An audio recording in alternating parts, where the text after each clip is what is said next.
ہم وہ نہیں کر سکے۔ میں یہاں چند بزرگوں کی بات بتا دوں، اللہ والے کیا دنیا میں انہوں نے کچھ حاصل نہیں کیا؟ مخدوم علی شاہ مینا رحمۃ اللہ تعالی علیہ، محمد شاہ مینا رحمۃ اللہ علیہ، لکھنؤ کے بڑے بزرگ، ان کی سیرت میں میں نے پڑھا۔ جانتے ہیں عبادت بھی کیسے کرتے تھے؟ اللہ اکبر، رات کے وقت کھلی دیوار جو ہوتی، کمپاؤنڈ جیسے ہوتا ہے دیوار کے اوپر کھڑے ہو جاتے تھے، عبادت کے لیے کھڑے ہوتے تھے، ادھر بھی نیچے ادھر بھی نیچے، بیچ میں دیوار ہے، کھڑے کھڑے عبادت کرتے تھے رات تک۔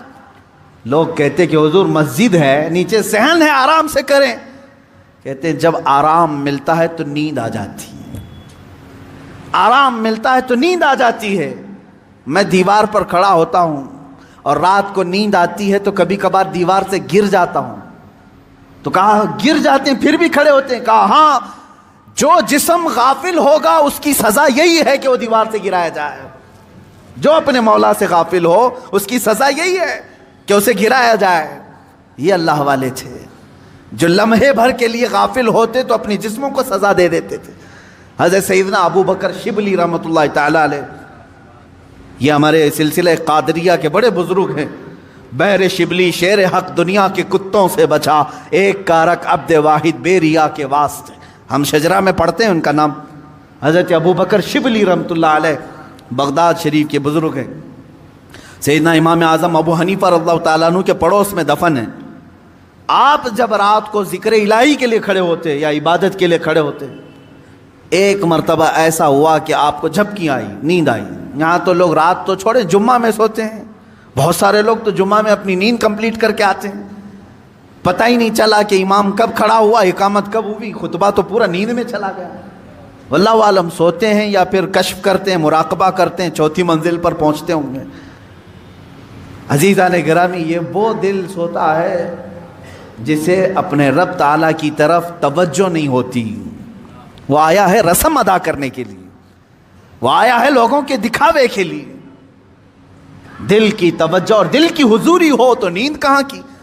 حضرت ابو بکر شبلی رحمۃ اللہ تعالی علیہ، رات کے وقت جھپکی آ گئی، تھوڑا سا اونگ آئی، کیا کیا جانتے آپ؟ وہ کھڑے ہوئے۔ پہلی مرتبہ رات میں ایسا ہوا کہ مجھے اونگ آ گئی، کیسا ہوا؟ اس کے بعد گئے، سرما لگانے کی سلائی لے کر نمک میں پھیرا اور نمک پورا آنکھوں میں لگایا۔ آنکھوں میں نمک لگاتے، ذرا لگا کر کے دیکھو اپنی آنکھوں میں نمک کیا حالت ہوگی۔ سیدنا ابو بکر شبلی رحمۃ اللہ علیہ کی آنکھوں سے خون رستا تھا، خون رستا تھا، ٹپکتا تھا، اور اسی حالت میں وہ عبادت کرتے تھے۔ لوگوں نے پوچھا کیا یہ اس طرح سے کرنا صحیح ہے آپ کا؟ اپنی آنکھوں کو آپ نے نمک میں ڈال دیا۔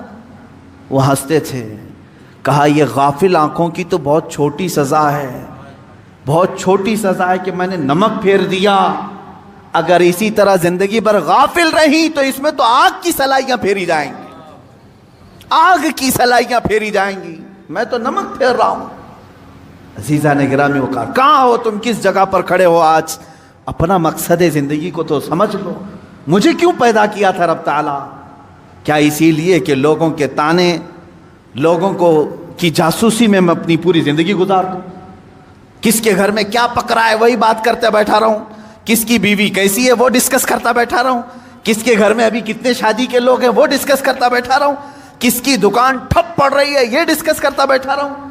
تمہاری زندگی اسی لیے ہے، پوری دنیا بھر کے گلے تانے اور شکوے، غیبت، چغلیاں اس کے لیے ہے۔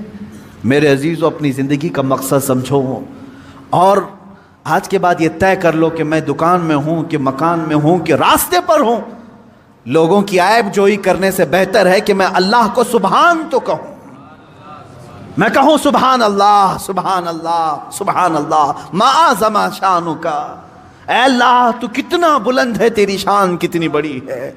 لیکن اس کی تعریف میں جتنے جملے نکلے وہ تمہاری نیکیوں کے پلے کو اتنا بھر دیتے ہیں کہ قیامت کے دن تم فخر کے ساتھ اٹھائے جاؤ۔ اپنے ان اوقات کو فضولیات میں نہ برباد کرو، فضولیات میں نہیں۔ اب آخری بات میں ایک عرض کر دوں، سیدنا عمر فاروق رضی اللہ تعالیٰ عنہ کی ایک وصیت مجھے یاد آتی ہے.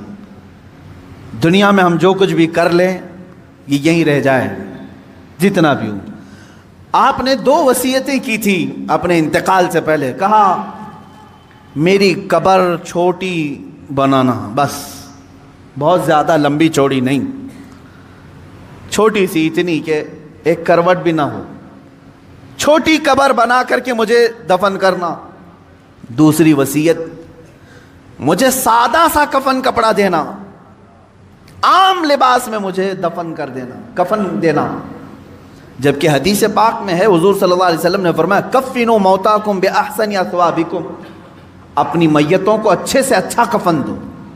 جتنا وہ عید بقرعید میں قیمت کا کپڑا پہنتے تھے اتنی قیمت کا کپڑا انہیں کفن میں دو. یہ مسئلہ ہے. عمر فاروق رضی اللہ تعالیٰ عنہ کی وصیت یہ ان کا تقوی ہے. فرمایا چھوٹی قبر میں مجھے دفن کر دو، سادے کفن میں مجھے ملبوس کر کے دفن کر دو. پوچھا گیا لوگوں نے آپ سے کہ ایسا آپ کیوں فرما رہے ہیں؟ توجہ چاہتا ہوں، یہی 2 چیزیں ہمیں ہمارے مقصد تک لے جا سکتی ہیں. فرماتے ہیں اے لوگو، اگر تم نے مجھے امیر المومنین سمجھ کر کے، بڑا سمجھ کر کے بڑی لمبی چوڑی قبر کھود دی، شاندار قبر بنا کر کے دفن کیا، ہونا کیا ہے؟ تم دفن کر کے ادھر جاؤ گے، اگر میرے اعمال میں ایک بھی عمل میں میں پکڑا گیا تو یہ تو پوری چوڑی قبر بھی دبا کر کے میری ہڈی پسلیاں توڑ دے گی، دیواریں دبائیں گی. کیونکہ حدیث پاک میں ہے وقتۃ القبر حق، قبر کا جھٹکا دینا حق ہے، ہر ایک کے ساتھ ہوگا. سیدنا عمر فاروق فرماتے ہیں یہ قبر کی دیواریں تو ہڈی پسلیاں توڑ دیں گی اگر میں کسی عمل میں پکڑا گیا. اور رہی بات چھوٹی قبر تم کھود کر کے مجھے دفنا رہے ہو، اگر مولا تبارک و تعالیٰ کے ہاں میں پاس ہو گیا، میرے اعمال نکل گئے، تو تمہارے کھودنے کا کیا، اللہ اتنی کشادہ کرے گا کہ جہاں تک نگاہ جائے وہ تو تم کھود بھی نہیں سکتے، اتنی بڑی میری قبر بن جائے گی. اسی لیے میری قبر کا دار و مدار زندگی کے اعمال پر ہے، تمہارے بنانے پر نہیں، تم چاہے جیسی بھی بناؤ. اور دوسری بات کفن کی، چلو تم نے بہت مہنگا کفن مجھے پہنا دیا. حضرت عمر فرماتے ہیں اگر میں پکڑا گیا، میرا عمل کوئی اللہ کی بارگاہ میں گرفت میں آیا، تو تم نے چاہے جتنا بھی مہنگا کفن دیا ہو یہ سب کھینچ لیا جائے گا، سب سڑا دیا جائے گا، ختم کر دیا جائے گا. اور اگر تم نے ہلکا کفن بھی دے دیا مجھے، سستا کفن بھی دیا، لیکن مولا کو میرے اعمال پسند آ گئے تو وہ تو مجھے جنتی لباس پہنائے گا. سارا دار و مدار میرے اعمال پر ہے.